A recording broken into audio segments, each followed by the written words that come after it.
هم خير من خلق الإله ومن السلام عليكم ورحمة الله وبركاته. بسم الله والحمد لله والصلاة والسلام على رسول الله صلى الله عليه وسلم وعلى آله وصحبه أجمعين الفائزين بالله أما بعد.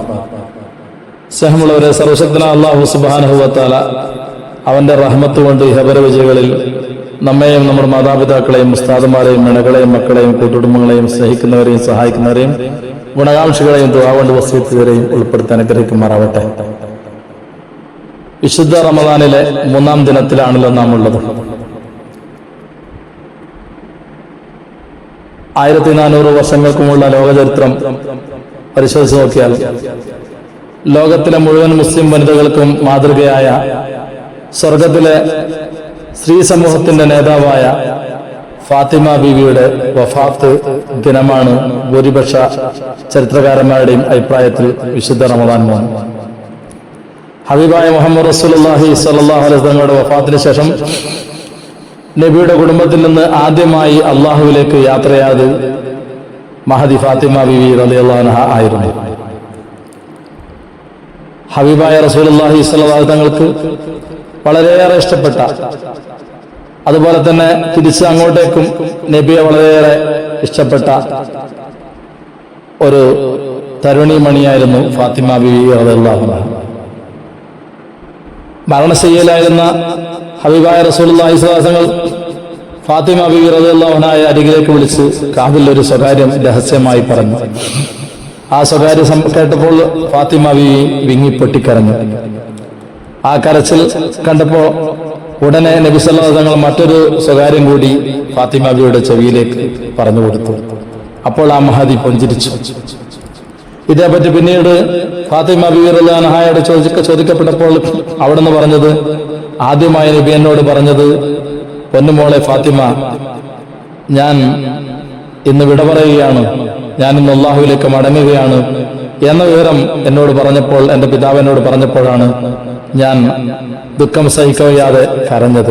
ആ കരച്ചിൽ കേട്ടപ്പോഴാണ് രണ്ടാമത് നബി എന്റെ ചെവിയിൽ പറഞ്ഞത്, മകളെ, നീ കരയണ്ട, ഈ കുടുംബത്തിൽ നിന്ന് എന്റെ കാലശേഷം, എന്റെ വഫാത്തിന് ശേഷം ആദ്യമായി എന്നിലേക്ക് വന്നു ചേരുന്നത് ഫാത്തിമ നീയായിരിക്കും.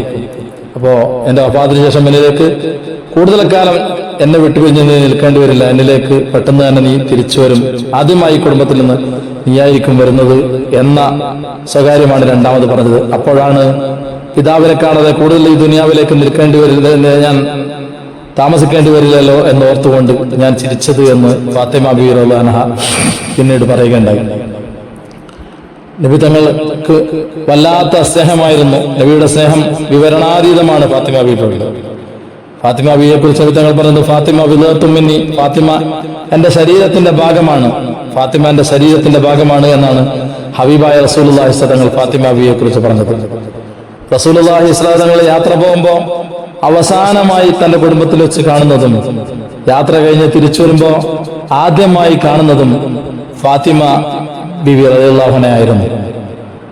തന്റെ പിതാവിനെ, നബി തങ്ങളെ ഒരു ഉമ്മയെ പോലെ വളരെ ശ്രദ്ധയോടുകൂടി ഫാത്തിമ ബീവി ശുശ്രൂഷിച്ചതിനാൽ തന്നെ ഉമ്മു അബീഹ, പിതാവിന്റെ ഉമ്മ എന്നൊരു വിളിപ്പേര് പോലും ഫാത്തിമ ബീവി റളിയല്ലാഹു അൻഹക്ക് ഉണ്ടായിരുന്നു.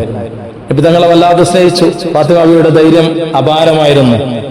സഹീഹ് ബുഖാരിയിൽ കാണാം, കഅബാലയത്തിന്റെ പരിസരത്ത് വെച്ച് ഹബീബായ റസൂലുള്ളാഹി സ്വല്ലല്ലാഹു അലൈഹി വസല്ലം നിസ്കാരം നിർവഹിക്കുമ്പോൾ അവിടെ ഉണ്ടായിരുന്ന അബൂജഹലിന്റെ അനുയായികളും ഇങ്ങനെ പല തമാശകളും പറഞ്ഞിരിക്കുമ്പോ അബൂജഹൽ പറഞ്ഞു, നബിയുടെ നിസ്കാരങ്ങൾ പറഞ്ഞു, ആരാണ് ഇന്ന സ്ഥലത്തുള്ള ഒട്ടകത്തിന്റെ ചീഞ്ഞെളിഞ്ഞ കുടൽമാല എടുത്തുകൊണ്ടുവന്ന് ഈ മനുഷ്യന്റെ ചുമലിൽ ചാർത്തുക എന്ന് പറഞ്ഞപ്പോ ഉഖബത്ത് ബിൻ അബീ മുഅയ്ത്ത് എന്ന് പറഞ്ഞ ഒരു മനുഷ്യൻ അത് ഏറ്റെടുത്തുകൊണ്ട് ആ ഒട്ടകത്തിന്റെ കുടൽമാലയുള്ള സ്ഥലത്തേക്ക് പോയി ആ ഒട്ടകത്തിന്റെ ചീഞ്ഞു നാറുന്ന കുടൽമാല എടുത്തുകൊണ്ടുവന്ന് സുജൂദിലായി അള്ളാഹുവിന് വേണ്ടി സുജൂദ് ചെയ്തുകൊണ്ടിരിക്കുന്ന, നിസ്കരിച്ചുകൊണ്ടിരിക്കുന്ന നബിതങ്ങളുടെ ആ സുജൂദിൽ നബിയുടെ കഴുത്തിൽ അണിയിച്ചു. നബിതങ്ങൾക്കത് ആ ഒട്ടകത്തിന്റെ കുടൽമാലയുടെ ഭാരം കാരണത്താൽ നബിതങ്ങൾക്ക് ആ സുജൂദിൽ നിന്ന് എഴുന്നേൽക്കാൻ വേണ്ടി സാധിച്ചില്ല. അവിടെയുള്ള മറ്റു പുരുഷന്മാർക്കൊന്നും അത് എടുത്തു മാറ്റാൻ വേണ്ടി സാധിച്ചിട്ടില്ല. ഇതറിഞ്ഞ ഫാത്തിമ ബീവി റളിയല്ലാഹു അൻഹ അവിടെ കോടി വന്നുകൊണ്ട് ധൈര്യം സംഭരിച്ചുകൊണ്ട് തന്റെ ഊർജം മുഴുവനും എടുത്തുകൊണ്ട് നബി തങ്ങളുടെ ആ ചുമലിലുള്ള കുടൽമാല, ഒട്ടകത്തിന്റെ കുടൽമാല എടുത്തു മാറ്റി അതിനുശേഷമാണ് നബി തങ്ങൾ സുജൂദിൽ നിന്ന് ഉയർന്നത് എന്ന് ചരിത്രത്തിൽ കാണാം. ഫാത്തിമ ബീവി ആ സമയത്ത് ശത്രുക്കൾക്ക് നേരെ ഒരുപാട് ശത്രുക്കളെ പഴി പറഞ്ഞു എന്ന ചരിത്രത്തിനുണ്ട്. നബി തങ്ങൾ നിസ്കാരം കഴിഞ്ഞ ശേഷം അബൂജഹലിനെതിരായിട്ടും ഈ ഉഖ്ബത്തുൽ അബീമുഅയ്ത്തിനെതിരായിട്ടും അവിടെ ഉണ്ടായിരുന്ന ഷൈബത്ത് തുടങ്ങിയ ഖുറൈശി കിങ്കന്മാർക്കെതിരായിട്ട് അള്ളാഹു എന്നിവരെ പിടികൂടണമെന്ന് നബി തങ്ങൾക്കെതിരെ പ്രാർത്ഥിച്ചു എന്ന് ചരിത്രത്തിൽ കാണാം. ഈ ഹദീസ് റിപ്പോർട്ട് ചെയ്യുന്ന അബ്ദുല്ലാഹി വസല്ലല്ലാഹു പറയുകയാണ്, നബി തങ്ങളുടെ ആ പ്രാർത്ഥന ആരൊക്കെതിരെയായിരുന്നോ ആ മനുഷ്യന്മാരൊക്കെ അവരെയൊക്കെ ബദർ യുദ്ധത്തിൽ കൊല ചെയ്യപ്പെട്ട് ആ ബദറിലെ പൊട്ടക്കിണറിലേക്ക് അവരെയൊക്കെ തള്ളിയിടപ്പെട്ടതായിട്ട് ഞാൻ കണ്ടുവെന്ന് ആ ഹദീസിന്റെ റിപ്പോർട്ട് പറഞ്ഞതായി ചരിത്രത്തിൽ കാണാൻ വേണ്ടി പറ്റുന്നുണ്ട്. അപ്പോ ഞാൻ പറഞ്ഞു വരുന്നത്, ഫാത്തിമ ബീവി നബിയോടുള്ള ആ സ്നേഹം കാരണത്താൽ ആ ധൈര്യം സംഭരിച്ചുകൊണ്ട് തന്റെ ഊർജം ചെലവാക്കിയ ഒട്ടകത്തിന്റെ കുടൽമാല നബിയുടെ ശരീരത്തിൽ നിന്ന് എടുത്തു മാറ്റി. നബിയോട് അത്രമാത്രം സ്നേഹമായിരുന്നു. ശത്രുക്കളുണ്ട് എന്ന ആ ശത്രുക്കളെ പരിഗണിക്കുക പോലും ചെയ്യാതെ ഫാത്തിമ ബീവി ധൈര്യത്തോടു കൂടി ആ കാര്യം ചെയ്തതെന്ന് ചരിത്രത്തിൽ കാണാൻ വേണ്ടി പറ്റും. പിതാവിന് മകളോടും മകൾക്ക് പിതാവിനോടും അതിരറ്റ സ്നേഹമായിരുന്നു. ലോകം കണ്ട ഏറ്റവും വലിയ പിതാവിന്റെ ഏറ്റവും പ്രിയപ്പെട്ട മകൾ സ്വർണ്ണക്കട്ടിലിന്റെയോ പട്ടുതുണികളുടെയോ മുകളിലല്ല ഫാത്തിമ ബീവി റളിയല്ലാഹു അൻഹ വളർന്നത്. മറിച്ച് കഷ്ടപ്പാടുകളുടെയും ത്യാഗങ്ങളുടെയും നടുവിലായിരുന്നു ഫാത്തിമ ബീവി റളിയല്ലാഹു അൻഹ വളർന്നത്. എന്നിട്ടും ആ മുഖത്തെ പുഞ്ചിരി ഒരിക്കലും മാഞ്ഞില്ല എന്ന് ചരിത്രത്തിൽ കാണാൻ വേണ്ടി പറ്റും. ലളിതമായ ജീവിതമായിരുന്നു ഫാത്തിമ ബീവി റളിയല്ലാഹു അൻഹ നയിച്ചിരുന്നത്. ക്ഷമ അവലംബിച്ചുകൊണ്ടായിരുന്നു മുന്നോട്ട് പോയത്. അലി റളിയല്ലാഹു അൻഹുവിന്റെ ഭാര്യയായി കഴിഞ്ഞ കാലത്ത് ഒരുപാട് വലിയ പ്രയാസങ്ങൾ അനുഭവിച്ചിട്ടും ഒന്നും പരാതി പറഞ്ഞില്ല. കയ്യിൽ തഴമ്പുണ്ടാകുന്നവരെ ആട്ടുകല്ല് തിരിക്കുകയും വെള്ളം കോരുകയും ചെയ്തിരുന്ന ബീവി ആരാടും പരാതി പറയാതെ ക്ഷമയോടുകൂടി ജീവിച്ചു. ആധുനിക വനിതകൾക്ക് ഇന്ന് ആഡംബരത്തിൽ ജീവിക്കുന്ന, ആധുനിക സുഖ സൗകര്യങ്ങൾക്ക് നടുവിൽ ജീവിക്കുന്ന ആധുനിക വനിതകൾക്ക് ഒരു പാഠമാണ് ഫാത്തിമ ബീവി റളിയല്ലാഹു അൻഹയുടെ ജീവിതം. ഫാത്തിമ ബീവിയുടെ ആരാധന വിനയമൊക്കെ വർണ്ണിച്ചാൽ ഒരിക്കലും അവസാനിപ്പിക്കാൻ വേണ്ടി സാധിക്കില്ല. രാത്രികാലങ്ങളിൽ അള്ളാഹുവിന്റെ മുന്നിൽ കരഞ്ഞ് പ്രാർത്ഥന നിർവഹിക്കുന്നതിൽ അതീവ താല്പര്യം കാണിച്ചിരുന്ന മഹദിയായിരുന്നു ഫാത്തിമ ബീവി. തന്റെ പ്രാർത്ഥനകളിൽ ആദ്യം സ്വന്തത്തെയല്ല കരുതുക, മറിച്ച് തന്റെ പ്രാർത്ഥനകൾ ആദ്യം അയൽവാസികളെയും സുഹൃത്തുക്കളെയും കുടുംബങ്ങളെയും ഉൾപ്പെടുത്തിയ ശേഷം മാത്രമേ സ്വന്തം ആവശ്യത്തിന് വേണ്ടി ഫാത്തിമ ബീവി റളിയല്ലാഹു അൻഹ പ്രാർത്ഥിക്കാറുണ്ടായിരുന്നു എന്ന് ഹദീസിൽ കാണാൻ വേണ്ടി പറ്റുന്നുണ്ട്, ചരിത്രത്തിൽ കാണാൻ വേണ്ടി പറ്റുന്നുണ്ട്.